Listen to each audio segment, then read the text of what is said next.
Alright, welcome everyone to the second part of the Throne of Eldraine review. Uh, we are going to be going over the blue cards at this point, at this juncture. And let's not waste any time and dive right on in. So we have the Animating Fairy. 2 and a blue for a 2/2 flyer. Obviously not great stats for the creature. Let's check out the adventure on the card though. Bring to life. 2 and a blue for a sorcery. Target non-creature artifact you control becomes a 0/0 artifact creature. Put 4/1/1 counters on it.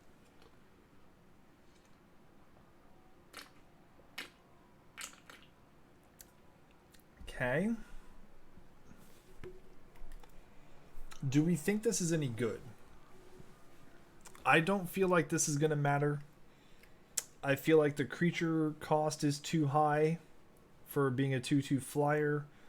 And I feel like the bring to life is way too late game to make the casting of the creature after that relevant. Being a 4/4 artifact, I'm not sure that you really want that, especially for a 3-mana sorcery.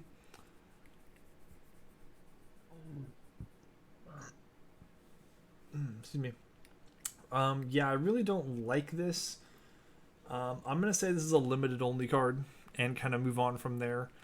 I don't see this having a ton of uses outside of anything else. Alright, I've had mixed feelings about this card. And I know a lot of people that I've talked to during streams about this card has had mixed feelings. Brazen Borrower.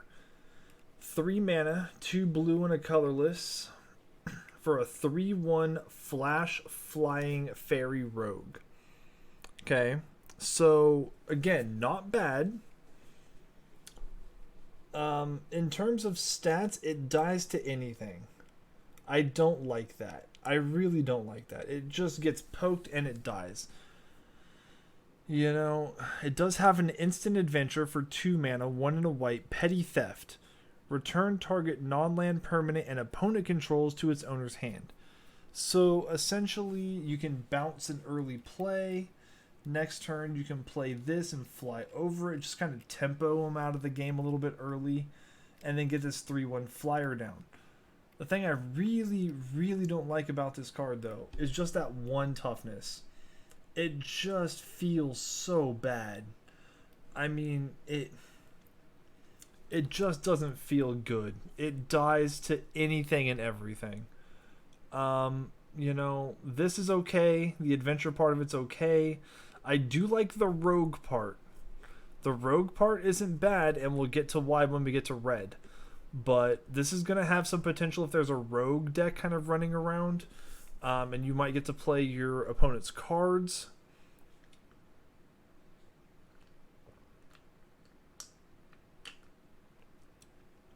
But as it stands right now, I'm kind of just on this card. You know, I know people have hated that. You can hate it, you can love it. I don't really care, but I'm kind of meh on this card for now. I know people are like, "Oh, it's going to go in Simic Flash," and all this. And that may be the case.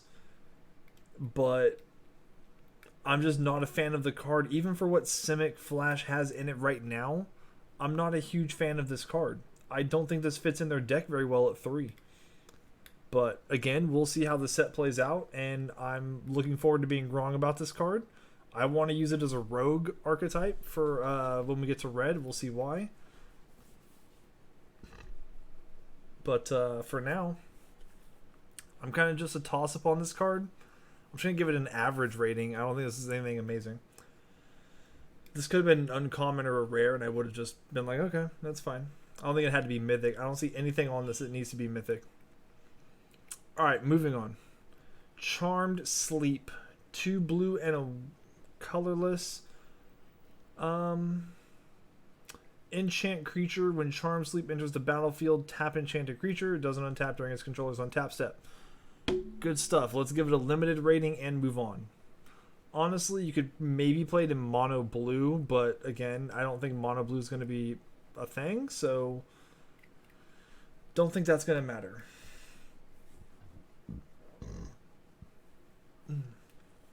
Corridor Monitor. 2 mana, 1 and a blue for a 1/4 artifact creature construct.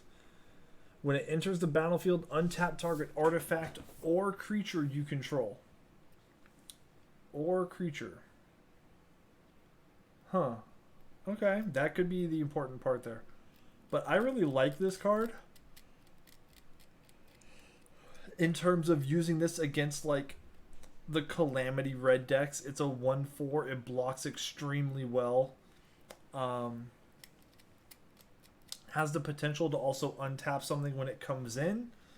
I'm really thinking about playing this if I'm not playing mono green, if I'm playing Sultai or just a Simic version of it. The green legendary artifact that taps, adds 2 mana, and gains 2 life. Using that and using this to untap it, use it again. I think this could have some potential in some decks. I think they're going to be very fringe decks. I don't think it's going to be anything mainstream. But I do like the card. I like that it blocks very well against the current red deck, the version of that that's running around. It's got good survivability in that matchup, but very fringe, but a cool, fun card to build with, no doubt. Didn't Say Please. 3 mana instant, 2 blue and 1 counter target spell. Its controller puts the top 3 cards of their library into their graveyard. I know some people have talked about probably doing a mill deck or trying to do a mill deck. I don't know that there's enough for it. You could potentially do it.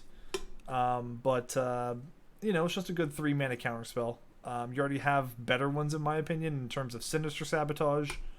And I think there's already a 3 mana counter that also mills them. But, this is another one, and so be it.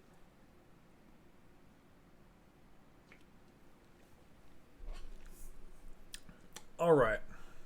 Emry, Lurker of the Loch. 2 and a blue for a legendary Merfolk Wizard. This spell costs 1 less to cast for each artifact you control. Okay.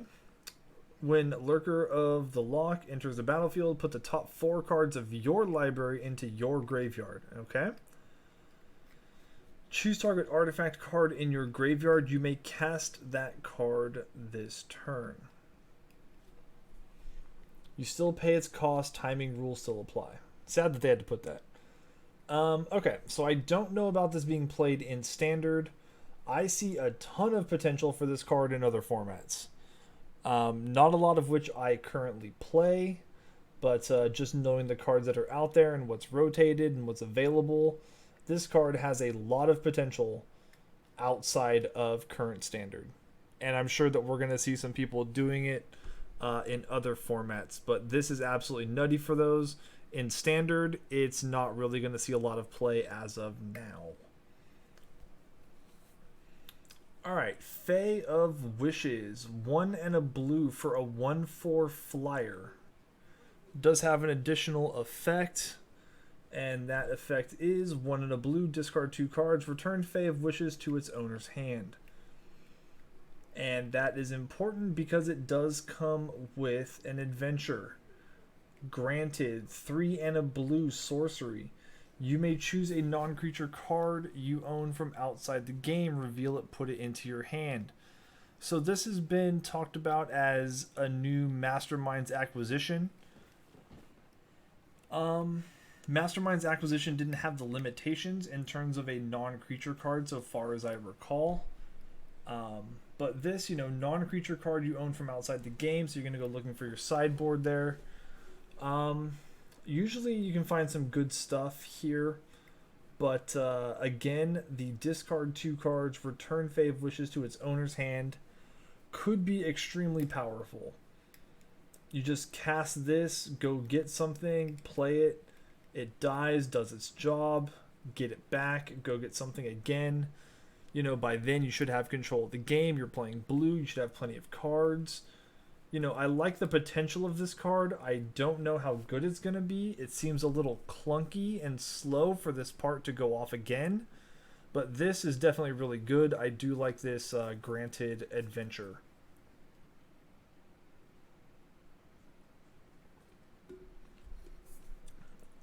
Fairy Vandal, 1 in a blue, 1/2 flyer fairy rogue again. I like rogue. Okay.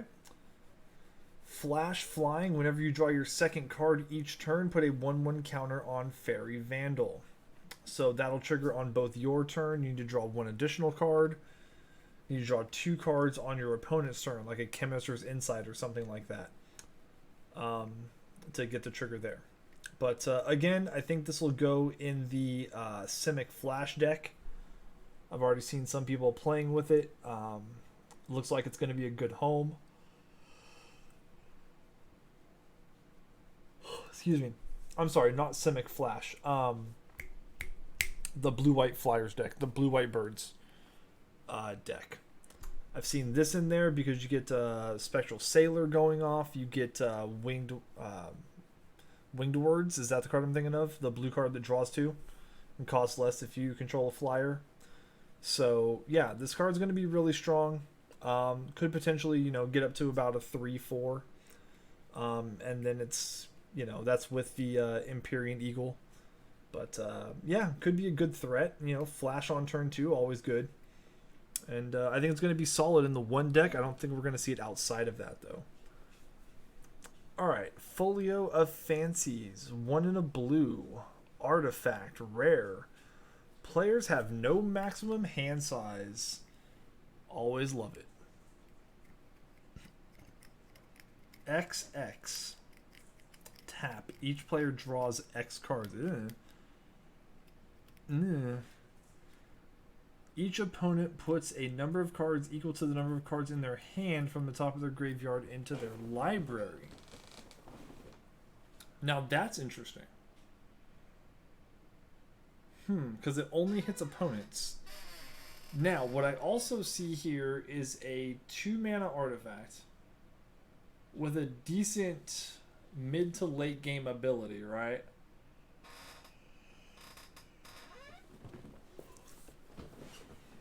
And mainly playing this with Narset.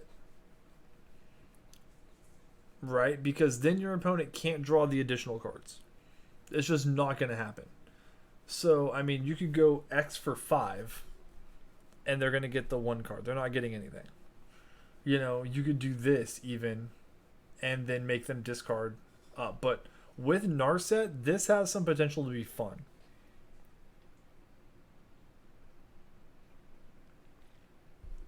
I think Narset's really good already. I think this just kind of is a fun card to brew with in terms of Narset. How good it's going to be, I don't know. I don't know that there's enough to make this card great, but again, we will have to find out. Alright, Frogify. 1 in a blue enchantment. Enchanted creature loses all abilities and is a blue frog creature with base power toughness 1/1.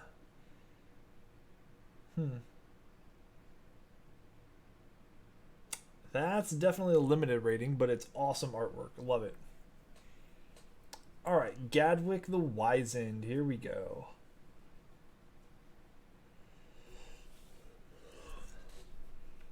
Gadwick the Wizened. Legendary creature, human wizard. 3 blue and X. When Gadwick the Wizard enters the battlefield, draw X cards. Pretty good.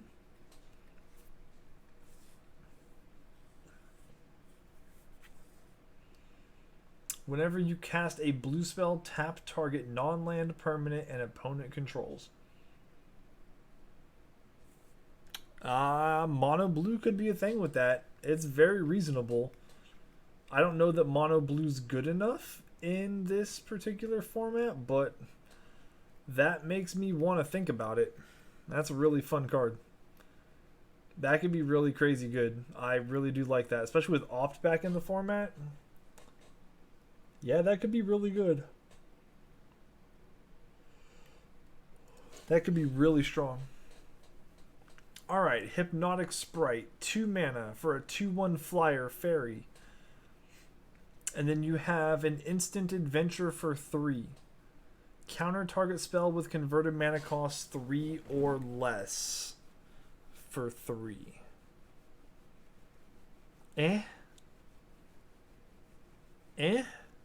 I don't think this is going to see any standard play at all. This is just limited and iffy at that. But we'll see what people find to do with it. I don't think it's going to be anything relevant, but that's just my personal opinion. Into the story. The boundary between real and imaginary is as thin as the page and just as easily torn. Love the flavor. Love the flavor text. Love the artwork. Looks fantastic. Library just opening up to a different world there. Alright, let's look at the actual cards. 7 mana, 5 and 2 blue for an instant uncommon.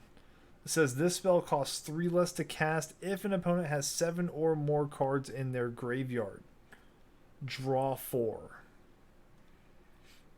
Okay. So even with that reduction, right? Let's think about this in terms of standard. With that reduction, into the story would be 2 blue and 2 colorless. Or 2 and 2 blue, right? To draw 4.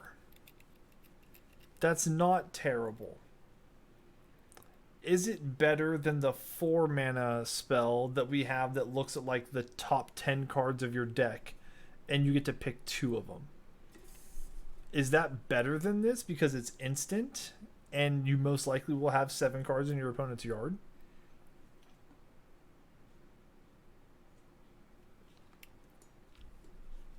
I think this is very reasonable to consider, especially if you're planning on being able to get those 7 cards into your opponent's yard. The thing that I worry about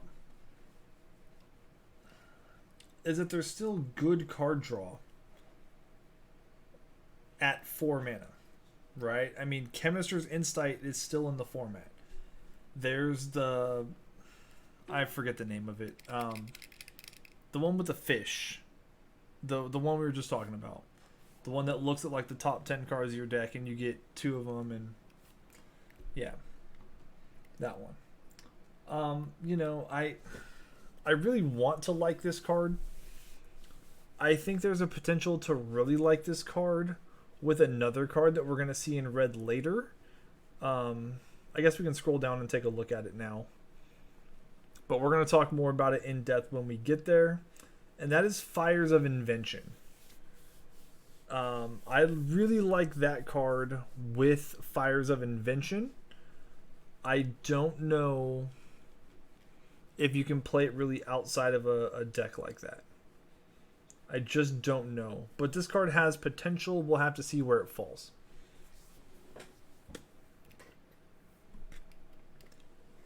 Alright, the Magic Mirror. Our first look at the mythic legendary artifact for blue. 6 and 3 blue for a total of 9 CMC. This spell costs 1 less to cast for each instant and sorcery card in your graveyard. Most likely going to have a lot of those by that point. You have no maximum hand size. Okay. At the beginning of your upkeep, put a knowledge counter on the Magic Mirror. Then draw a card for each counter on the Magic Mirror. Wow. Okay. Alright, so each turn is an extra card.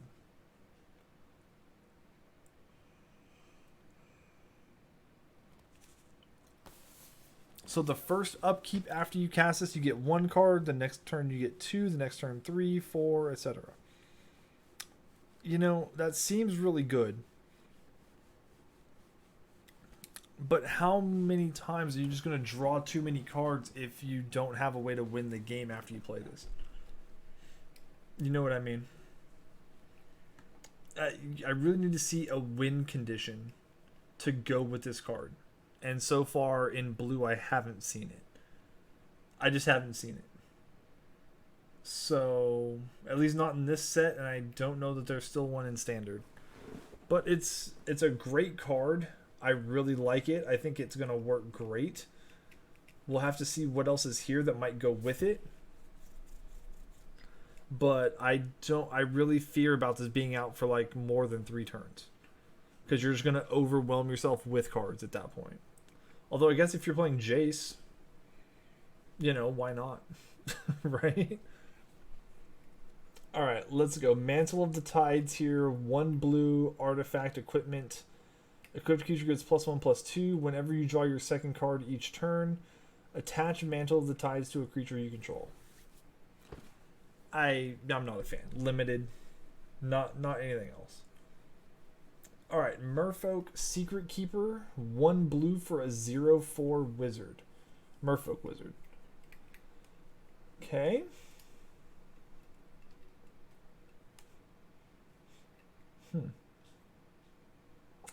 Does have a sorcery adventure. Target player puts the top 4 cards of their library into their graveyard. So there's more of that mill that we were discussing. Could even target yourself if you really, really wanted to. But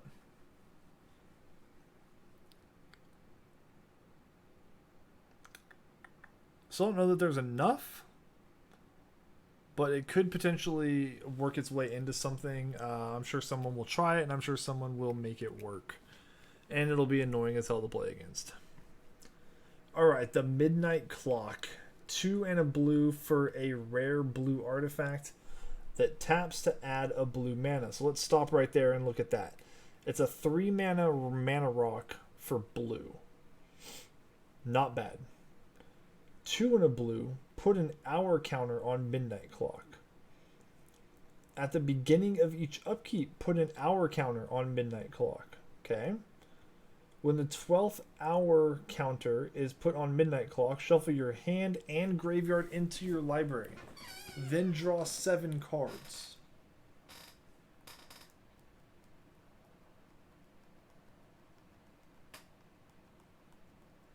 I don't know. I don't know about this.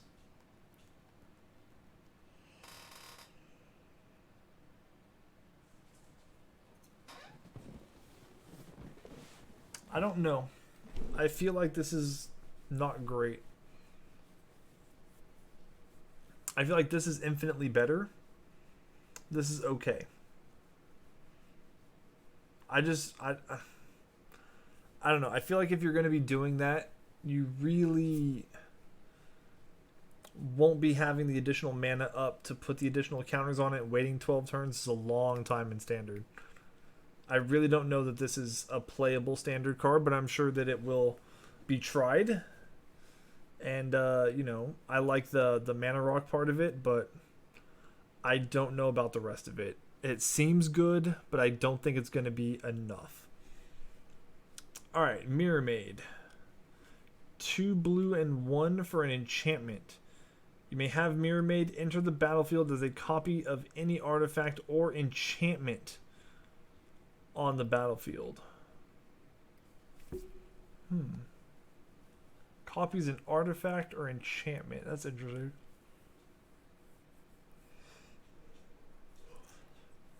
Copy the Midnight Clock. Oh shit. No. Alright. I don't know about this card. It could be fun. It could be cool to play with. I don't know about serious applications, at least in Standard. I think that there are going to be some cool things you can do with it outside of Standard. But in Standard currently, I don't think it has really a place right now. However, we are, again, I said this earlier, we are going back to Theros. Theros was an enchantment-heavy set. So Mirror Maid might do some work there. And, yeah, I mean, just looking ahead, that's what I would think.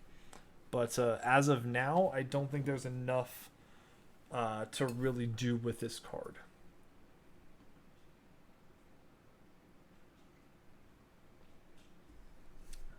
Alright, Mistford River Turtle. 3 and a blue. Just a dude riding a turtle. That's awesome. It's a 1/5 for 4. Turtle. Whenever Mistford River Turtle attacks, another target attacking non-human creature cannot be blocked this turn. What in the world does this mean?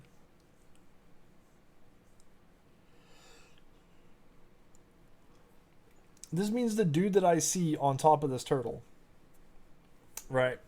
This guy right here with his spear that looks like some kind of merfolk or a WoW troll. I can't really tell. It might be like a after image of Zul'jin. I don't know. But apparently, because he's riding the turtle, he cannot be blocked this turn because the turtle's just a massive attention grabber, and no one sees this poor little guy up here.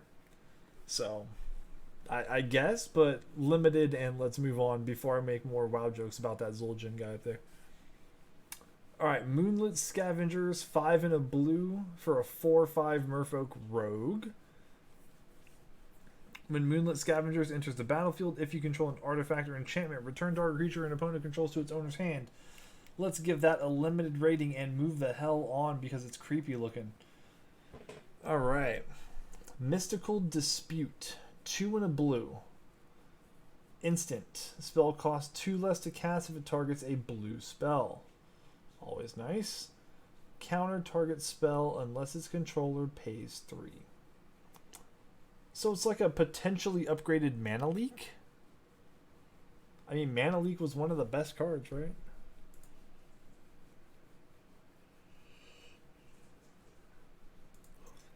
But yeah, I mean, if it targets a blue spell, obviously it's going to be a really good sideboard card. I don't know that you're going to be able to main deck this over like Quench, but I like this card in a potential sideboard usage. Hey everyone, guess what? Opt is back in the format.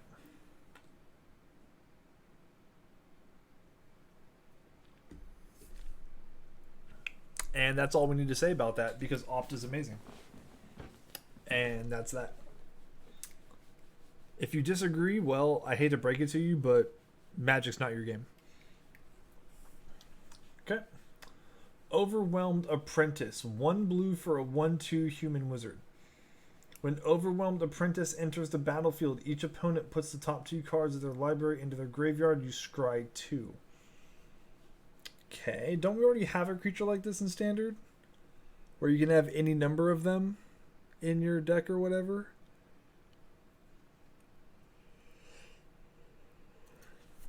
Pretty sure. I don't know that you need this card on top of it, but okay. Queen of Ice, 2 and a blue for a human noble wizard. 2/3 for 3. Whenever Queen of Ice deals combat damage to a creature, tap that creature. It doesn't untap during its controller's next untap step.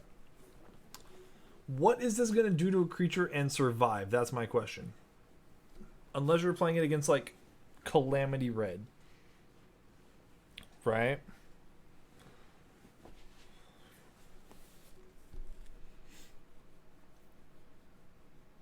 It does have an adventure. Let's check out Rage of Winter, which is 1 and a blue. Tap target creature. It doesn't untap during its controller's next untap step.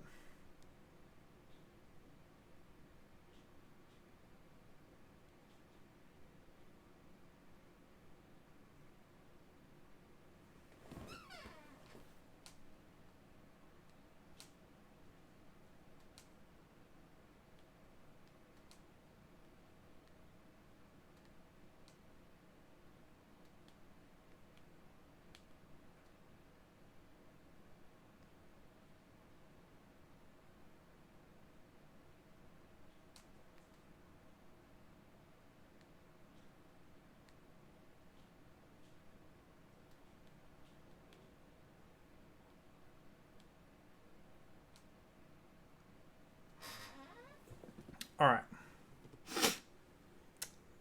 Okay.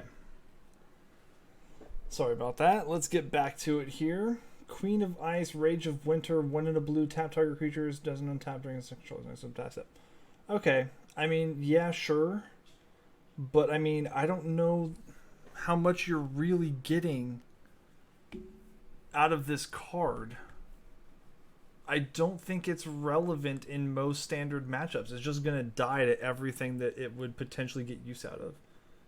I'm going to say this is limited, and even then it's just a stall tactic, and I don't think it's going to do much for you, but you know, it'll have a use somewhere, but it's pretty much a one and done trick in my opinion. Runaway Together. 1 in a blue instant. Choose 2 target creatures controlled by different players.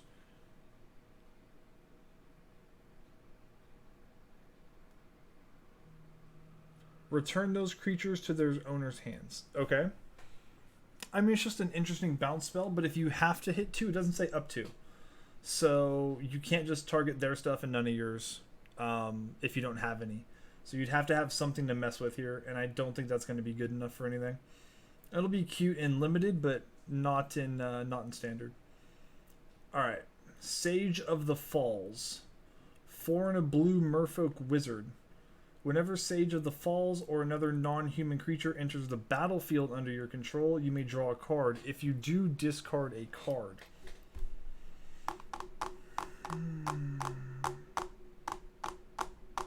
5 mana for a 2/5 that lets you loot when you play something else. I feel like you can do much better than this card. I don't think this has any standard implications at all.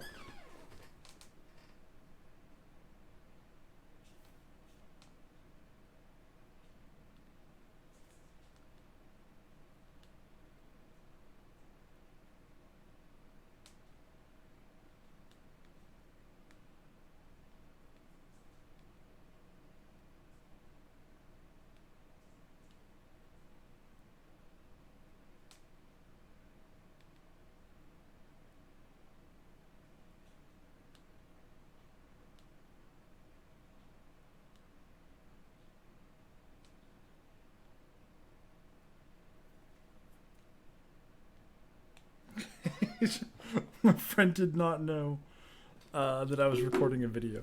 So, alright. Everyone say hi to Stephanie. I'm sure that she'll appreciate that from YouTube. So, hi Steph. Thanks thanks for messaging me. Anyway, so tiny. 1 blue for an enchantment aura. Flash enchant creature. Enchanted creature gets -2/-0. It gets -6/-0 instead as long as its controller has 7 or more cards in their graveyard. Limited rating and move on unless mono blue becomes a thing, which I really don't think it's going to at this point. Alright, Steel Gaze Griffin. 4 and a blue for a 2/4 flying griffin. Whenever you draw your second card each turn, it gets +2/+0 until end of turn. Not a fan of this card. In limited, it could show some potential. You might get a trigger, maybe 2 off of it. It's got a good body for blocking, but at 5 mana, it's a little steep. I think limited only, and even then, pretty risque. Stolen by the Fae. X blue, sorcery rare. Return target creature with converted mana cost X to its owner's hand. You create X 1/1 blue fairy creature tokens with flying. That's interesting. Denizens of the wilds don't always seek to harm intruders. Sometimes they simply misplace them. Very nice. All right.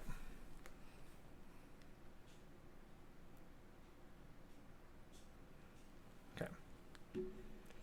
So, with that being the case,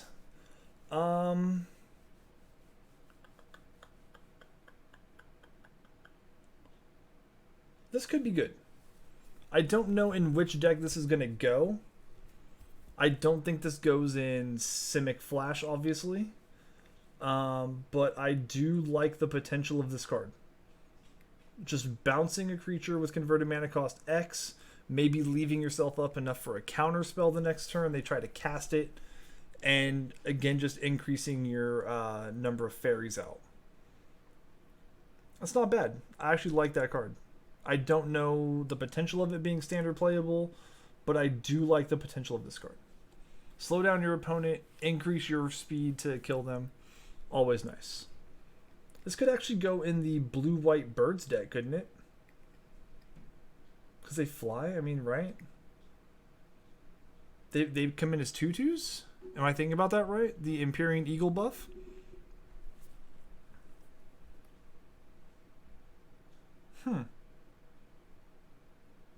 Yeah, that could actually work. Yeah, I really like this. I mean, if you're just not killing them, if for some reason your board got wiped or in a stalemate, somehow this could turn the tide. I mean, I can see this being like a one-off in that deck, maybe even two. But, you know, it's not my kind of deck, but I'm sure that that's a possibility. Yeah, I like this card. All right. Here's our second look at a 5-mana uncommon legendary human knight. Sir Eleonora, the Discerning. Okay. So again, legendary creature, human knight, uncommon, 4 toughness. Eleonora's power is equal to the number of cards in your hand, obviously a blue creature. When Seer Eleonora enters the battlefield, draw a card. Always nice. It works well with any of the second card drawn per turn triggers. Spells your opponent cast at target Seer Eleonora cost 2 more to cast. Nice. I mean, that's good. I like that ability just passively. I don't know that 4 toughness on a 5-cost creature is going to do it. If you're going to do something like this, just play Crackling Drake. It's far better. But that's just me. I'm not a fan of any of these so far. I've seen 2. Neither of them really feel like they're great. I really am not a fan of these so far. We'll hope that changes in the next few colors. Alright, we have Tome Raider next. 2 and a blue for a 1/1 fairy creature. And when Tome Raider enters the battlefield, draw a card. Alright, so this again is going to trigger nicely with some of the other fairies and creatures that have the second card per turn trigger. Gotta get all the way back up here for them. So you got the Fairy Vandal and a couple other ones there. But, you know, drawing the second card per turn does have some nice triggers. But, again, 3 mana for a 1/1 flyer just to draw a card. I don't think that's going to be strong enough. I don't think you're going to get enough out of that card in its current state. Alright, turn into a pumpkin. 3 and a blue. Return target non-land permanent to its owner's hand. Draw a card. Alright.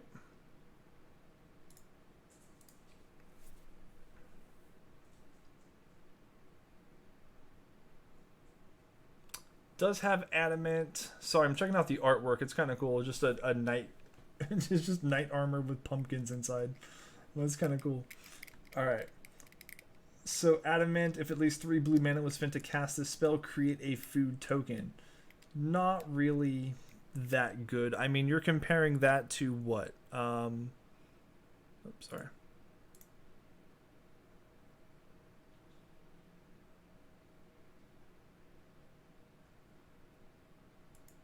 Oh.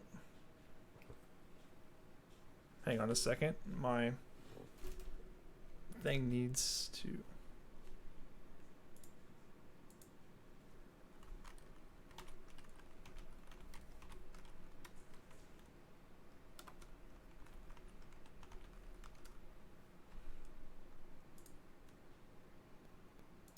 Give me a second here. I want to get this finished.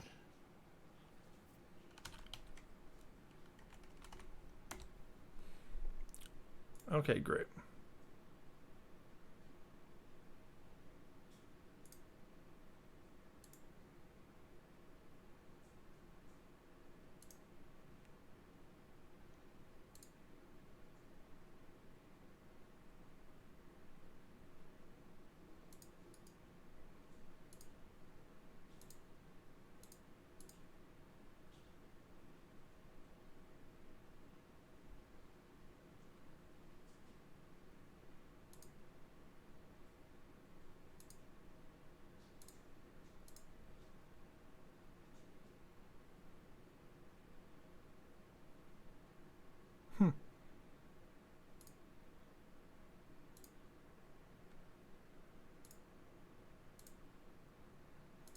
Well, that doesn't do anything for me.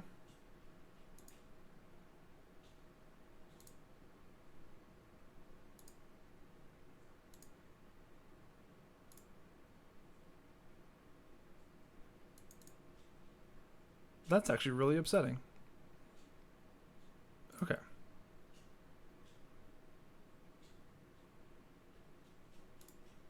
Alright. That was actually really upsetting. It stopped uploading my video. I'm so sad. Okay, so part 1 should be up soon. Anyway. Alright, that's really messed with me so much. I'm like, no! Okay. I'm sorry about that, everybody. Okay. So again, this is just not... You're comparing this to Blink of an Eye here. No option to only pay 2 mana, though, and pass up on the card to just get an early tempo swing. This isn't... I don't think this is standard playable. Alright, Unexplained Vision, 4 and a blue. Sorcery, draw 3 cards. If you paid all 3 mana, scry 3. Now, I've seen some people look at this and be like, oh, that card's pretty good.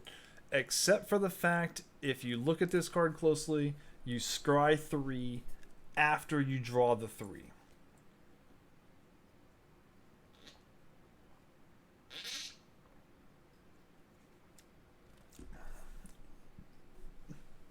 So, with that being the case, I don't like this card. I would honestly rather play like a Precognitive Perception, probably, and give me the option to play it at sorcery speed and then get the scry off before I draw. This just doesn't feel good to me at all. It feels like a dumbed down version of a card that's already in standard in a better version with better options. So that's just me. And yeah, I mean, it is what it is. So, all right, here we go. Vantress Gargoyle. This one looks fun. I'm all about this card. This is 1 and a blue for a rare artifact creature, Gargoyle. 5/4 stats. Vantress Gargoyle can't attack unless defending player has 7 or more cards in their graveyard. Not really going to be that hard to do between counter magic and removal spells. Vantress Gargoyle can't block unless you have 4 or more cards in your hand. Okay, that's going to be pretty easy in blue. I don't see that being a problem. Each player puts the top card, or tap, each player puts the top card of the library into the graveyard. So even assisting with this at the end of the turn that he comes in is just great. I really don't see a downside to this card other than the 7 or more cards and he can't attack, but really I'm looking at using this against red. This is a great blocker against red, and you're going to be able to, you know, kind of kill their little shitters and get them in the yard, and, you know, you're going to hit that 7 real quick. So I really like this card. I think this is going to be great against the mono red decks. I think it's going to have some definite playability behind it, and you could even, if you want to build a mill version around this, or at least a discard version where it fills up the yard faster, you can totally do that. I really like the potential of this card in blue. I give that at least like a B rating, in my opinion. I think this is a great card. Alright, Vantress Paladin, 3 and a blue for a 2/2 flying human knight. Adamant, if at least 3 blue mana was spent to cast this spell, Vantress Paladin enters the battlefield with a 1/1 counter on it. Limited. I mean, it's not relevant for standard in any way, shape, or form, but it could be pretty good in limited. Let's do that and move on. So, all right. Wishful Merfolk, 1 and a blue. It's a 3/2 with Defender. You can pay 1 and a blue. It loses Defender end of turn and becomes human as well until EOT.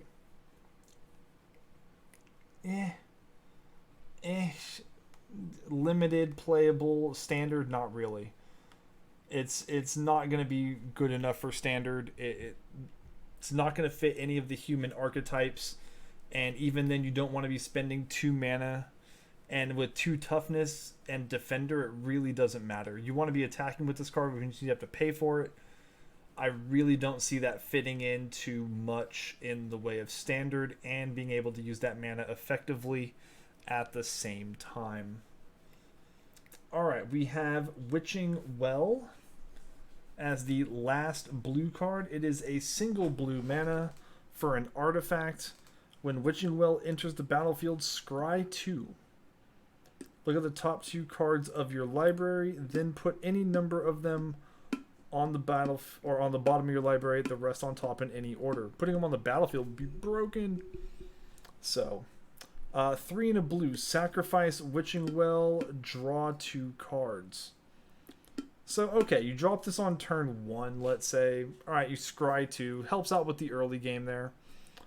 You know, you're like, okay, you can just keep it in play. 4 mana, don't have a draw spell. Don't have anything to do with my mana. Boom, draw 2 cards. Okay.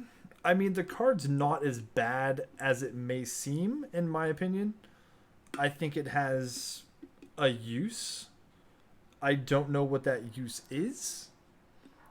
This could be part of like an artifact deck if one comes out. I think that would be its main niche. But, you know, mono blue could also be a thing. But I think it's just an average card. I think it's a good card. But I don't know beyond that really if it has any potential for like greatness. I would say it's just an average card for an average archetype that exists right now. We'll see if something else comes up for it, but you know, scry 2 and then eventually draw 2. Alright, sure. It is what it is.